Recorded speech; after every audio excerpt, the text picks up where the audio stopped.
Okay. Mark chapter 1 verse 16, ang sabi po dito is, Now as he walked by the Sea of Galilee, he saw Simon and Andrew his brother casting a net into the sea, for they were fishers. And Jesus said unto them, Come ye after me, and I will make you to become fishers of men.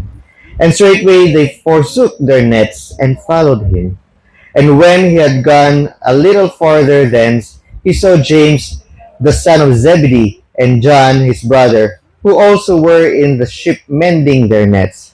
And straightway he called them, and they left their father Zebedee in the ship with their hired servants and went after him. Verse 21, And they went into Capernaum, and straightway on Sabbath day he entered into the synagogue and taught. Verse 22, And they were astonished at his doctrine, for he taught them as one that had authority and not as scribes. Tayo magdasal. Panginoon, pinagdarasal po namin itong pag-aaralan po namin ngayon. Naway gabayan niyo po kami na maintindihan po namin ito, lahat po kami na naandito at lahat po na nakakarinig nitong mensahe po na ito. Kami po ay nagdarasal na talagang magawa namin kung ano man ang ituturo niyo sa amin ng buong puso. At naway Lord, hindi namin ito makalimutan. At naway Lord, sa pamamagitan nito, ang aming simbahan, ang aming bawat individual sa aming simbahan ay mas tumibay ang pananampalataya at mas mag-alab yung puso sa pagsisilbi po para sa inyo sa kung ano man ang tinawag niyo po bawat isa sa amin. Panginoon, gamitin niyo po ako ng lubos at naway Panginoon, hindi ko gamitin ang aking lakas. And lahat po ng glory ay sa inyo. Ipinapanalangin namin ito sa ngalan ni Jesus. Amen. So ito po, ang mensahe po talaga, ang ibig sabihin nito or yung gusto nating iparating dito is we become fishers of men. Tayo as in lahat tayo bilang isang simbahan maging fishers of men. Katulad nga nasasabi ko sa inyo, medyo nahumaling ako sa ano ba yung ibig sabihin ng humaling sa Kapampangan o sa Tagalog? Nahihilig ako sa kakanood ng mga fishing. Tapos, yung mga kasama ko kasing pastor doon sa Olongapo, mahilig din mga whale. So, dapat ka nung Lunes, di ba? Sabi ko, wala akong pagka-whale eh. Di ba? Sabi ni Jacob, hindi, kuha na lang tayo ng ano ba yan? Kabayan. Mga sana doon. So, alam, dapat pag mangangawil tayo, gabi ako yan, maaga kasi doon yung mga dalag eh. Dalag tsaka hito. Pero pag umaga, walang lumalabas sa hito doon. Pag mainit. Kasi nila malamig eh. Okay. Minsan, Jacob, pag makaipon ako, so nga lang si mo, dyan lang, sa dam. Sa dam lang. Kasi maraming tubig ngayon eh. Ngayong Pasko. Hanggang kailan kaya tubig dyan? February. Pero yung mga ganun, no? We're talking about fishers dito. Ano yung mga ginagawa ng fishers of men? Katulad ng napag-aaralan natin, yung mga mangingisda, may timing din. Halos tayo dito magsasaka. Yung iba sa inyo, mga welder. Hindi, karamihan pala dito ngayon, welder. Ang magsasaka dito, sino? Si Jacob lang. At si Ma'am Jaime. Ito kasi doble. Eto, nakakalimutan ko ng pangalan. Di kasi lagi nag-search.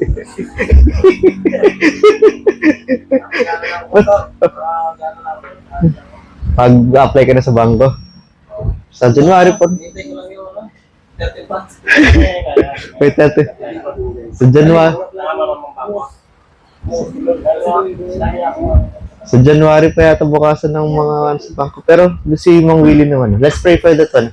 Okay. And katulad sa pangingisda, pati sa trabaho natin, may timing lahat. May timing sa pangingisda and everything. At yung pangingisda dito, yung katulad na ginagawa nila, pero apat kasi nabanggit dito eh. Si Pedro, si John, si James, at saka si Andrew. Sila po ay may mga bangka. At yung bangka po, pag tinanong nyo si Mang Jaime pala yung mangingisda dito eh, no? Mahal po ang isang bangka. 50,000 yata yun, yung nakita nyo na normal na bangka lamang ng nagbabangka doon. Yung talagang parang 2 tao lang yung kasya, minsan isa lang. Tapos may makina na yun. 50 mil na yan. No, 50 hanggang minsan, 100 yata. Hindi ko alam yung presyo, mga hula-hula ito. Naalala ko lang yung mga sinabi sa akin ng mga ibang mga isda. Yung malalaki na nakikita nyo na tinatawid-tawid tayo, siguro mga 200 hanggang 500 libo na yung mga yan, malalaki. Okay, yung dalawang makina, 500 libo na yata yan eh. So, mahal yung equipments. Ganun sila, sila Pedro tsaka sila James. Mahal yung equipment ng mga ito. Okay. At yung kwento po na ito, tungkol dito sa ayon sa Ebanghelyo ni Mark, is yung pagiging minister ni Jesus Christ. Ang minister, ibig sabihin is, siya po yung nagsisilbi. Okay? Is ministering to us. Paano siya nagbiministro sa atin. At sa pagbiministro niya, nagkahanap siya ng mga kasama niya doon para sa pagbiministro. At mga kanyang iti-training. Sa totoo lang, di niya naman kailangan ng kasama eh. Mga iti-training niya. Kasi mapapansin natin itong 12 apostoles minus 1, naging 11 sila. Sila po naman yung nagsunod sa yapak ni Jesus hanggang sa dire-diretso na yun. Hindi lang yung 11 apostoles na yun. May mga iba pang mga disipulo nun. Diba? Alam naman natin pinagkaiba na ng apostoles sa disipulo. Disipulo is tagasunod ni Jesus. Apostoles yung unique na 12. Amen? So, yun yung mga yan. So, lahat naman ng mga mananampalataya is disipulo ng Panginoon. Ibig sabihin, tagasunod o nag-aaral tungkol sa Panginoon o nag-aaral kasama ng Panginoon kasi siya yung ating guro. Ngayon, dito naman, bilang si Jesus yung nagbiministro, anong nangyari sa kanya, unang-una is, nung pinanganak, siya po ay bininyagan. At nung bininyagan po, ito yung simula ng kanyang pagmiministro. Agad-agad, last week, diba, ano yung napag-aralan natin last week? Siya po, si Juan Bautista naman, siya po ay dinala naman sa 40 days. Siya po ay tinukso. So, kasama sa pag-ministro niya yun sa atin, sa pagsunod sa kanyang ama.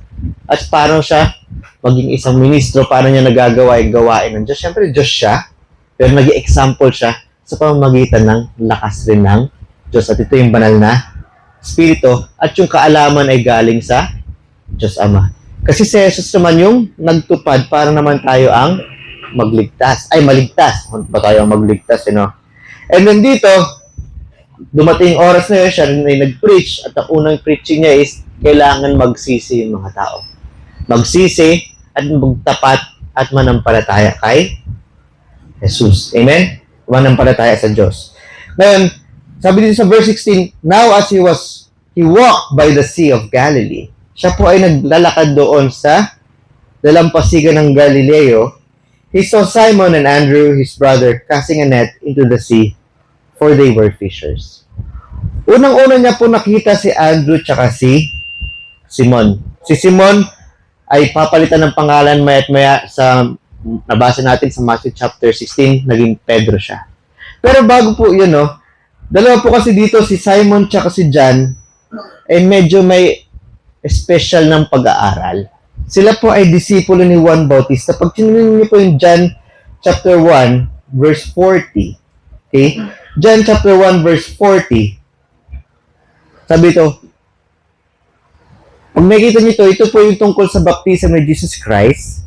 At sinabi ito, one of the two which heard John speak, o Juan Bautista, isa sa dalawa na narinig si Juan Bautista nagsasalita, at sumusunod sa kanya o disipulo ni Juan Bautista was Andrew, Simon Peter's brother.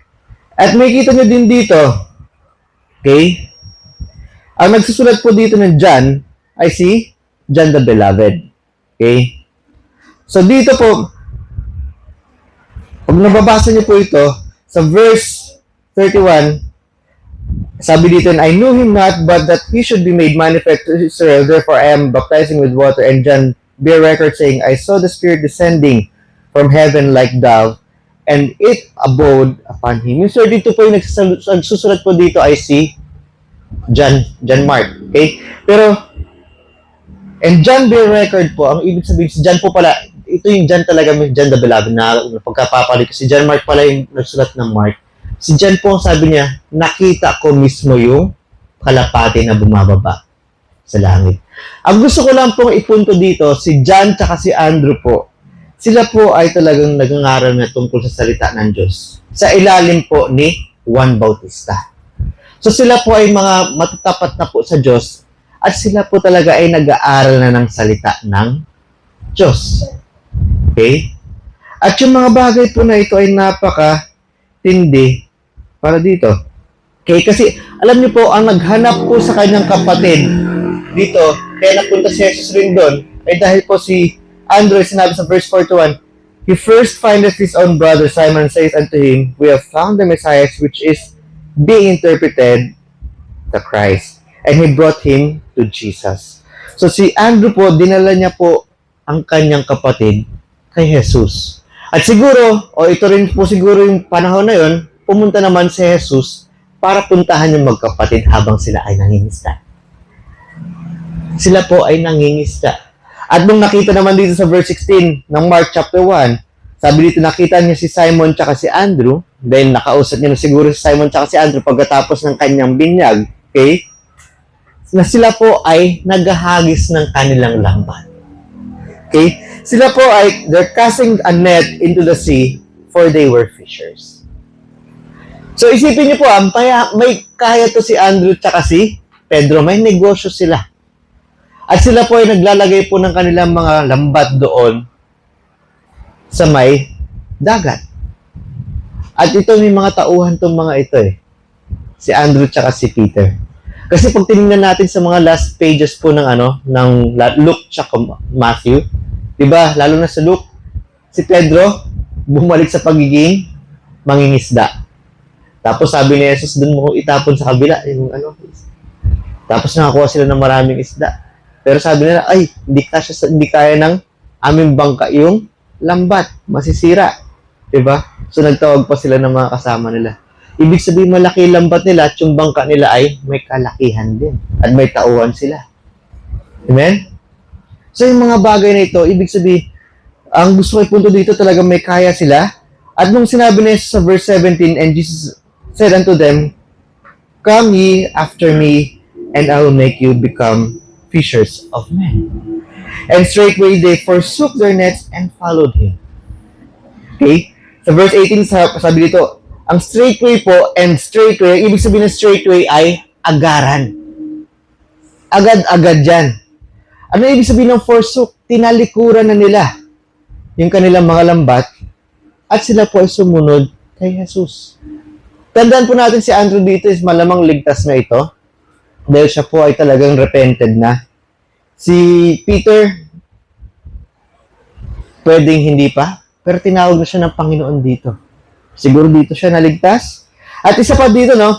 And when he had gone a little further, thence, ibig sabihin naglakad pa si Jesus ng konti, medyo malayo, he saw James, nakita si James, the son of Zebedee, na anak ni Zebedee, at siyang kanyang kapatid na si John, who were also in the ship mending their nets. Sila naman ay nasa barko nila. Hindi naman sila naghahagis ng lambat. Ang mending po ay ibig sabihin ay inaayos nila. Kasi yung lambat, si Mang Jaime alam siguro ito, pag hinahagis nyo yan, pagkatapos po ninyong dumaong, o kaya kayo po ay magpa-park, di ba? Kadalasan po yung lambat ay nasisira. At tinatahi ulit yan. Kasi kapag hindi nyo tahiin ang mangyayari, makakawala yung mga isda. May mga size kasi ng yung lambat eh. Itong mga isda ito yung makakawala. Yung mga depende sa lakihan. Pero yung mga malalaki hindi na makakawala kasi depende sa laki ng butas ng lambat yun. Okay? So ginagawa ni James tsaka ni John yung kanilang lambat. So ibig sabihin sila ay nagsisipag at nagre-ready na rin sila sa susunod nilang oras ng pangingisda. At sabi nga dito, habang sila po ay gumagawa ng mga gawain nila doon sa barko, and straightway, agad-agad, tinawag niya yung dalawa. At anong ginawa ng dalawa? And they left their father Zebedee in the ship with the hired servants and went after him. Agad-agad, iniwanan nila yung kanilang ama, si Zebedee, pati yung mga kanilang mga tauhan. May kaya talaga sila. So may kaya itong mga ito. Pero, ang special po dito, di ba? Si Jesus po, ulit, napag-aralan natin nung Friday, paano nagkakaroon ng favor yung tao mula sa Diyos? Is alam niyo kung sino tayo. Hindi naman all the time is ikaw yung pinakamabait bago ikaw nagkaroon ng favor. Diba? Si Maria kasi, si Maria, siya po ay masunurin sa Diyos. Sa character na may kita natin sa Luke. Yun yung pag-aaralan natin sa next Friday. Pero dito, may kita natin dito, itong mga to ay talagang mga brusko mga tao. At may kita niyo sa ugali ni Peter, ni James, tsaka ni John. Sila po mainitin yung ulo nito. Kung may kita niyo sa John chapter 5 or sa John, sa Matthew din, tinawag ngayon magkapatid si James tsaka si John, sons of thunder. Konti lang na sila po ay makante. Gagalit na yan. Nung si Jesus nga, dahil si Jesus nga yung kanilang guro at talagang tinuturong nilang master talaga. Nung si Jesus po ay hindi pinadaan doon sa Samaria, ang sabi nga ni James tsaka ni John, bakit hindi nyo pakidlatin at sunugin itong mga tao dito? Ibig sabihin, mainitin yung ulo ng mga to, siga to mga to, di ba? Talagang may pag-away itong mga to. Ganon din si Pedro. Si Pedro, alam natin, padalos-dalos to. Kahit alam niyang siya ay malalagot, gusto niya kagad mataga yung isang tao, pero biglang umurong yung kanyang tapang nung nakita niya ng mga pangyayari. Pero may kita natin yung mga ugali nila. Hindi sila yung pino na kumilos nung umpisa pa lang. Naging pino silang kumilos nung nasa bandang Acts na eh. Pinag-aaralan natin sa Acts, sa libro ng Acts. Pero sila po ay nakahanap rin ng favor sa Panginoon. Bakit? Kasi may kita natin sa buhay nila pagkatapos dito, sila po ay sumunod na rin sa Panginoon. Hindi diretso yung kanilang pagsunod sa Panginoon, o hindi naging, sila po ay total na banal all the time. Sila ay nagkakamali. Ito yung maganda sa Biblia natin, no? Sa Biblia natin, historical to. Ang history books po kadalasan medyo biased yan eh. Pag yung history books natin, babasahin natin yung tungkol sa atin dito. Lalo na kunyari, itong maganda eh. Itong example na maganda. Tungkol sa West Philippine Sea. Sa history books natin, may maraming mga bagay tungkol dyan sa West Philippine Sea. Siyempre, ito ay pabor sa atin. Pero pag tinignan nyo naman history books ng China, pabor naman sa kanila yon, di ba? So, magulo. Pero dito, maganda sa history book natin bilang isang Kristiyano, kasi history book din ang Bible, kung may sablay po yung mga tao ng Diyos, naka-record pa rin dito. At makita natin kung ano yung journey ng paano po ginamit nila Pedro, yung pananampalataya po ng Diyos sa kanila. Okay? Paano ito napalalim? Paano ito napino? Diba? Pero sila po ay pinili ng Diyos na maging apostoles. Wala nang sumunod na apostoles pagkatapos ng Acts. Ang huli apostoles ay si Paul. Diba? Nagbotohan pa sila doon, pero si Paul yung huling apostoles. Wala na. Pero sila po ay yung mga pinili na maging leaders ng church nung unang panahon. At napakatibay po nito. Kasi sila rin po ay yung mga binigyan sila ng lakas na magbigay ng mga milagro eh. At isa nga doon talaga si Peter nakapagpagaling ng mga may sakit. Di ba? Si Philip, tineleport ng Diyos kung saan-saan, napunta doon sa lumalakbay. Ang mga bagay na yan. Pero dito, sila po ay tinawag kagad ng Diyos. At pag sila po ay tinawag ng Diyos, they found favor with God.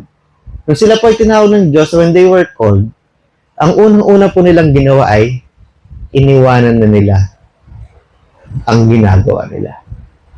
Okay? Hindi ko sinasabi na tayo, kayo lahat, may trabaho ko, iwanan nyo na, dito na lang kayo sa church. Pero iwanan nyo na yung mga bagay na nakakapagpabigat para sa pagsisilbi ninyo para sa Diyos. Amen? Di naman lahat magiging super soul winner na talagang araw-araw or at least once a week talagang daan-daan yung makakausap. Diba? Di naman, pero sana lahat marunong magturo. At least ito, marunong sila magturo.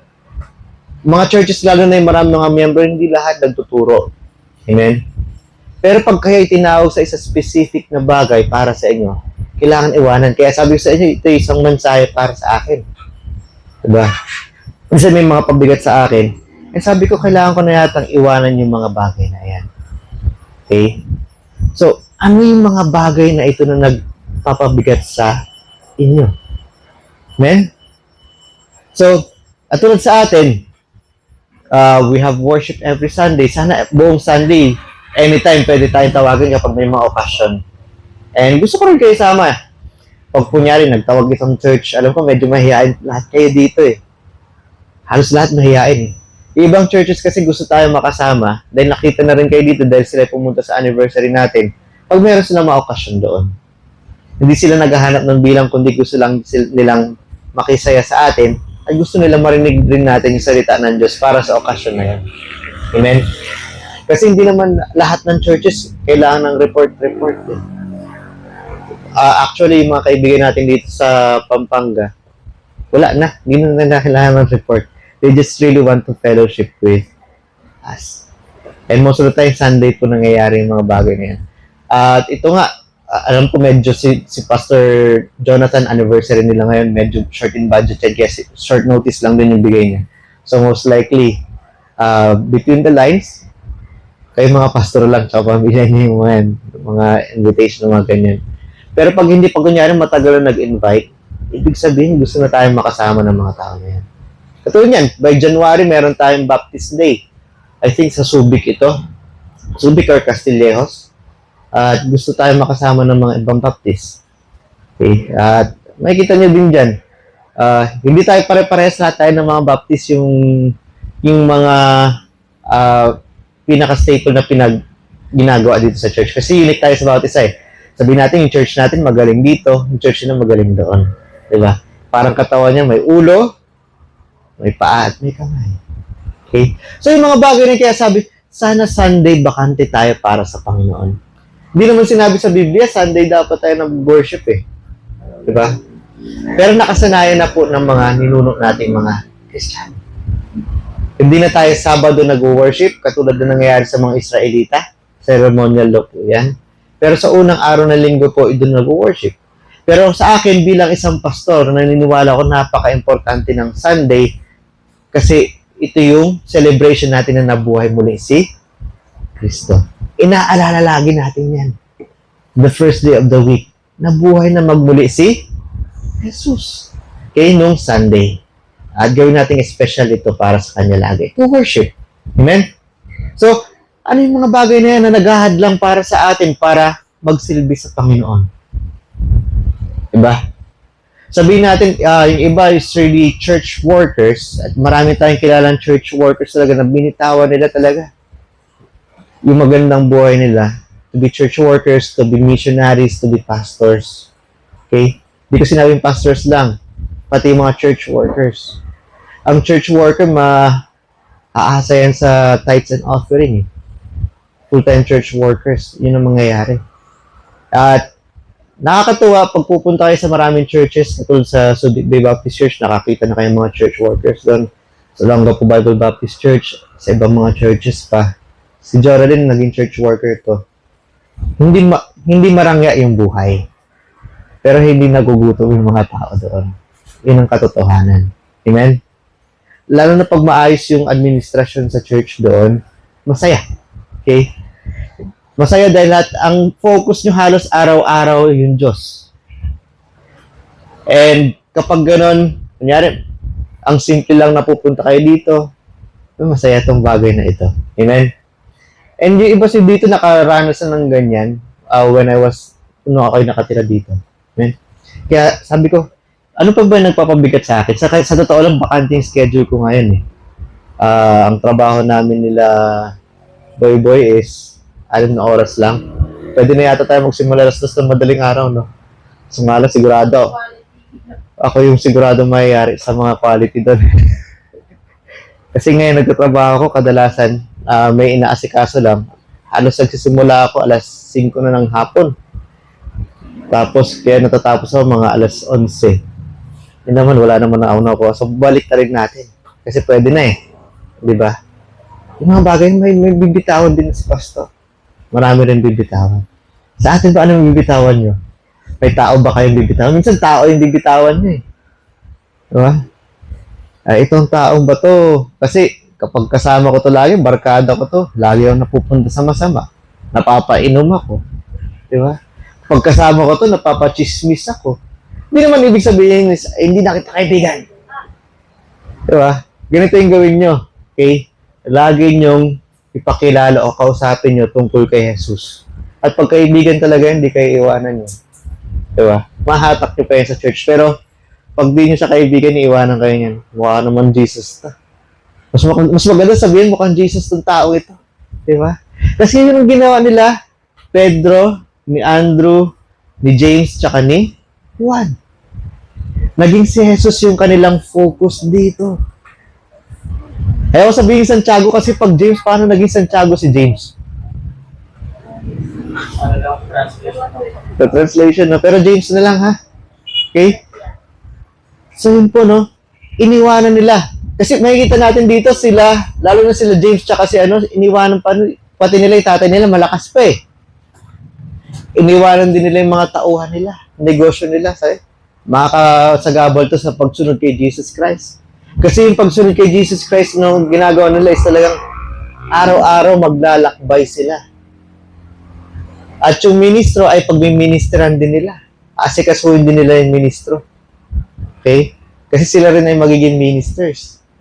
Amen? Kasi yung leadership ni Jesus Christ is leadership by example siya eh. Leadership na siya rin ay gumagawa, pumupronta sa mga bagay na yan. Okay? So dito, sabi na, iwanan na namin to. Alam ko mabigat. Lalo na pag negosyo yung iiwanan mo. Di ba?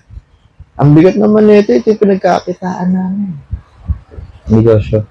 Si Pablo po, sabihin, ba't si Pablo nagtatrabaho? Si Pablo po ay nagnenegosyo lang sa bakante niyang oras. Pero pansin niyo, nung may nagsusupport na kay Pablo, iniwanan niya na naman yung tent making niya. Iniwanan niya naman, full-time na naman siya sa pag-evangelize ng mga tao. Kasi tinawag si Pablo para sa function na yun. Mag-evangelize at magturo ng salita ng Diyos. Amen? Yun ang ginawa niya. Okay? So sa atin, ganun din. Ito, medyo mahirap siguro dahil modern day natin is yung asawa is magtatrabaho sa office, yung babae.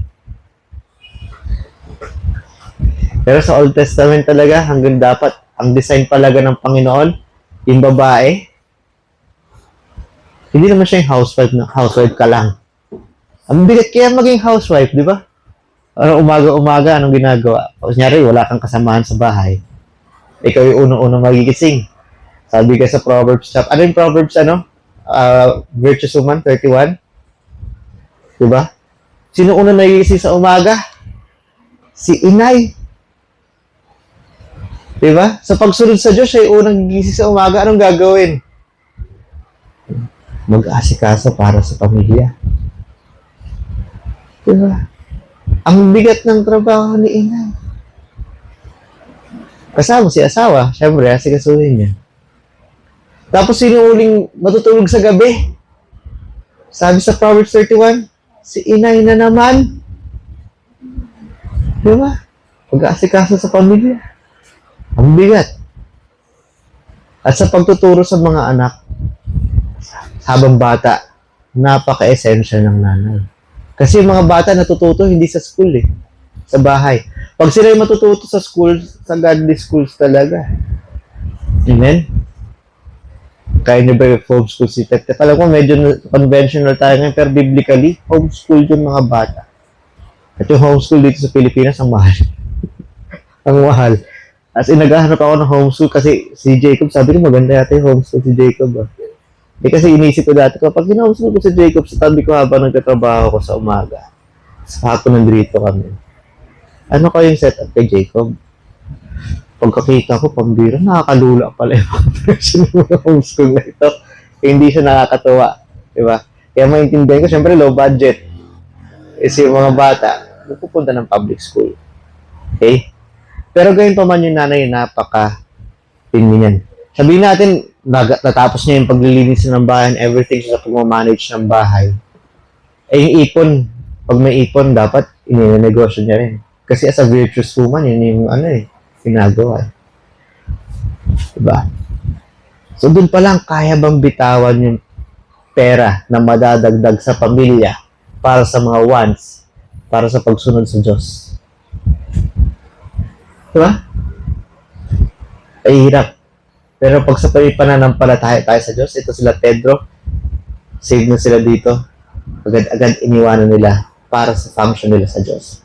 Maraming mga basic functions dito sa Biblia na hindi na nagagawa natin bilang isang Kristiyano kasi nahawa na tayo dito sa mundo. Amen? Lalo pa yung mga may katungkulan sa pagmiministro. Okay, so dito, they forsook. I-forsake natin yan. Forsake bakit? Forsaking natin yung mga bagay na makamundo, pero we become faithful to the Lord. Para magawa natin yung functions natin ng maigi para sa Panginoon. Kasi gawa natin ito dahil mahal natin yung Panginoon.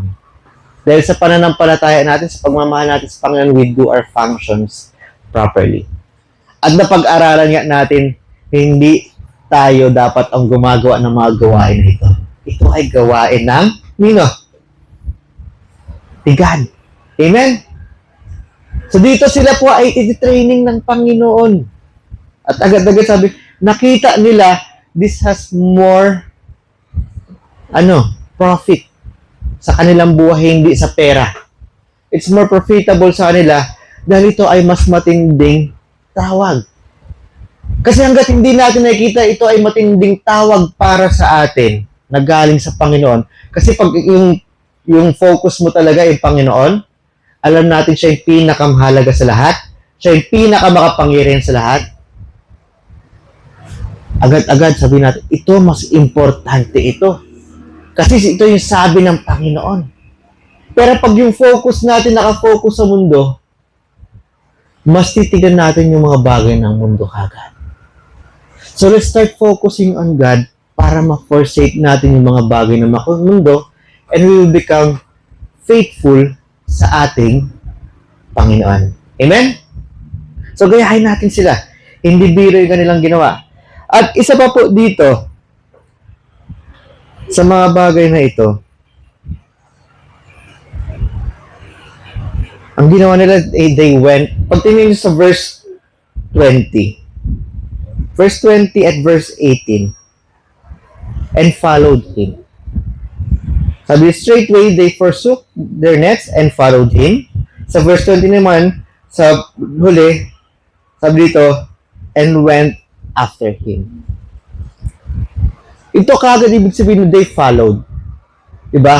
May isang kanta na kadalasan yung mga bata, they sing, I have decided to follow Jesus. Ano ba tayo dito niyan? Ano ba tayo sa hymnals niyan? Diba? Tingnan ko nga yung lyrics niyan. I have decided. Wala. To follow Jesus.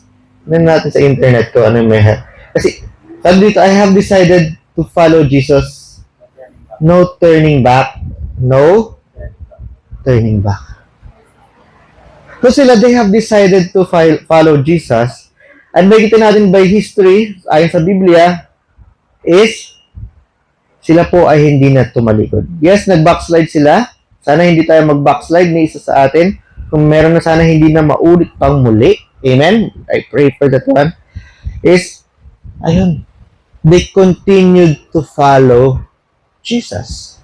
At sabi nga sa pambungad nga natin kanina, hindi smooth sailing ang pagsunod sa Panginoon dahil wala po tayo dito. Ay wala po tayo sa mundo sa kaharian ng Diyos. Naandito tayo sa mundo na sinumpa. Amen? Ba't sinabi natin sinumpa? Kasi dapat tayo nandoon sa paraiso. At dito sa mundo sinumpa, ang hirap na sumunod sa Diyos dahil makasalanan yung mga tao. At dahil sa kasalanan, may mga pangangailangan ka. Sa totoo lang, pag ikaw ay sumusunod sa Panginoon, minsan matetest ang ating mga pananampalataya. Minsan magugutom ka talaga. Hindi ko itatago sa inyo. Magugutom ka. Minsan, masakit sa damdamin. Kasi nakakalimutan mo na gawain ito ng Panginoon. Amen? Ito nangyari sa akin. minsan nakakalimutan, gawain to ng Panginoon, nagiging personal sa akin. Na may tinitraining akong tao, may kinakausap akong tao, naging kaibigan, tapos maya-maya, dahil sa mundo, nagkaroon ng hidwaan o nawala dito sa church. Yung mga bagay na yan. Minsan nasasaktan ako, sabi ko, nakakawalan ng gana. Amen? Nakaka-depress. Tapos maalala ko, may magpapaalala sa akin mga kaibigan din, mga kayo, yung mga pastors din, yung ibang church workers, sabihin, kumusta? Simpleng kamustahan lang. Simpleng mga preaching lang na hindi naman binibitaw para sa akin. Pero syempre, yung Diyos, alam mo ano yung kailangan ko. Narinig ko yung mensahe. Uy, gawain pala ng Diyos yun. Amen? Dahil dito po is a cursed world.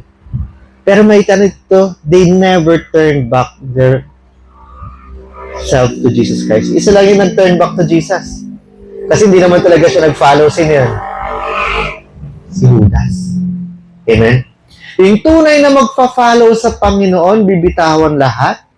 Bibitawan din yung, lalo na yung mga kasalanan nila. Tatalikuran nila yung mga kasalanan nila. And everything they want is Jesus Christ. Amen? Okay? Kasi hindi naman lahat ng mga disciples of Jesus Christ ay katulad ng mga apostoles. I just want to remind you about that. Kasi may ibang mga disciples, lalo ng mga first churches, na nakita natin, mababasa natin sa Acts. Hindi naman lahat sila ay umiikot-ikot sa buong mundo para magturo. At sinabi rin sa mga epistles, hindi naman lahat ay pwede maging teacher. Amen? Diba? Sa Corinthians yata yan. Hindi naman lahat pwede maging teacher. Kasi pag lahat teacher, sino tuturuan? Lahat tayo magaling. Amen? Yung iba yung function eh. Yung iba talaga sila ay matulungin. Sila ay, di ba meron mga deacons? Yung mga deacons na lalaki, sila po ay yung nagmamanage habang wala yung pastor o nag-aaral yung mga taga-turo. Amen? And then doon din yung makikita niyo yung mga babae na namamahala sa mga gawain na parang pambahay sa church. Kung may extra time sila.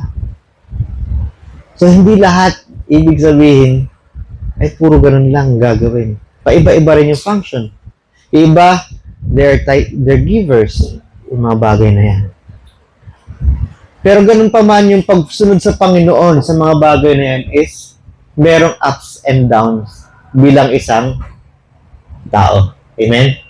Pero para tayo ay kahit masakit sa damdamin natin, para tayo ma-uplift lagi, mayroon tayong joy, is to follow Jesus sincerely. Amen? Okay? So, darating at darating yan, pero pag naaalala natin si Jesus Christ, sa aking experience, sa aking experience at sa paggabay sa akin sa Panginoon, ayon sa salita ng Diyos. Kaya lahat ito galing sa Diyos lahat is lagi tayong tumutok sa Panginoon. Amen? And, dito siguro, pag tayo, ang kinukulit ko sa inyo is, I should be the best example na nag-soul win. Magja-January na naman Mang Jaime, kaya mo ulit maglakad-lakad. Dapat itong December tayo nag-soul win.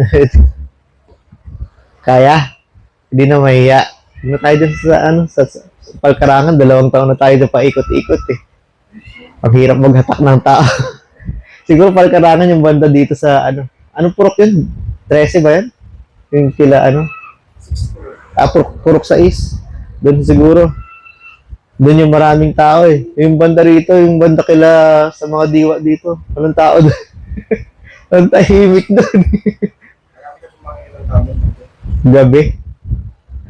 May inom. Pero hanggang hapon wala eh. Siguro hapunan kasi dito sa bukid, 6 ng gabi, minsan 5:30. Dito kasi sila mataba, 6 eh. 5:30 sila naghahapunan eh. Sa inyo, ano oras kayo naghaan? 6, gano'n din. Diba? Doon yata dumalabas yung mga tao sa ngalan. Ang hirap mag-solve na 6. Gaan. So, pero gawin pa man. No? So, those things. Sana kahit isang tao, ano yung mga hadlang na yan, bitawan na natin yan. Amen? We follow, we focus on God, we become faithful to God.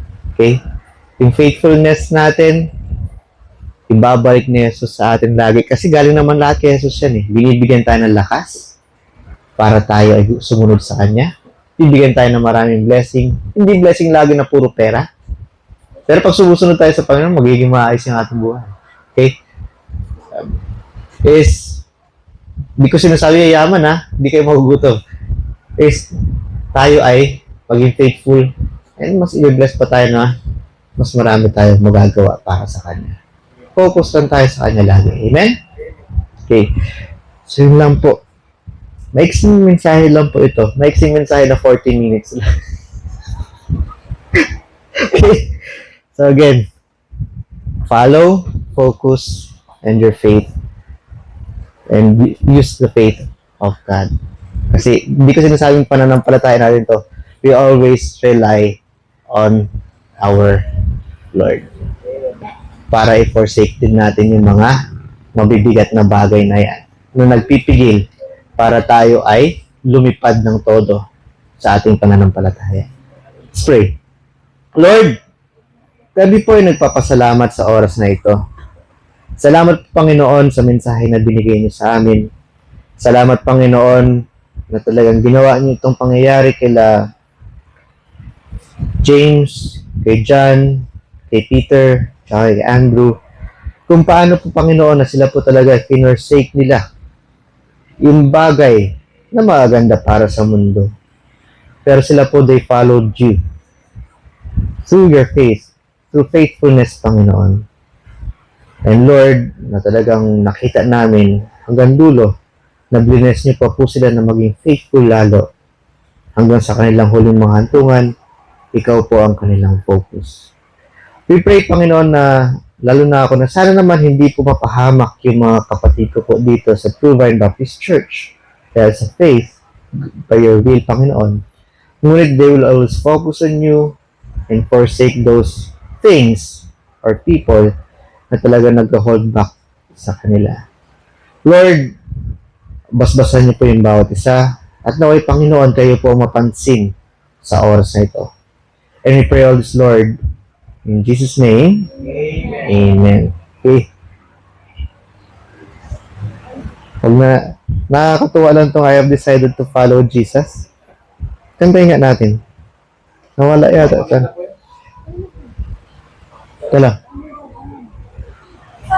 Kailang i-scan ko lang muna yung QR code. Hindi ko kami sa dito Kasi the cross before me, the world behind me. Meron. I have decided to follow Jesus, no turning back. That's the world before me, the cross before me. Dalawa lang ba yung verses niyan? Kasi di ko masyadong kinakanta yan eh. Okay?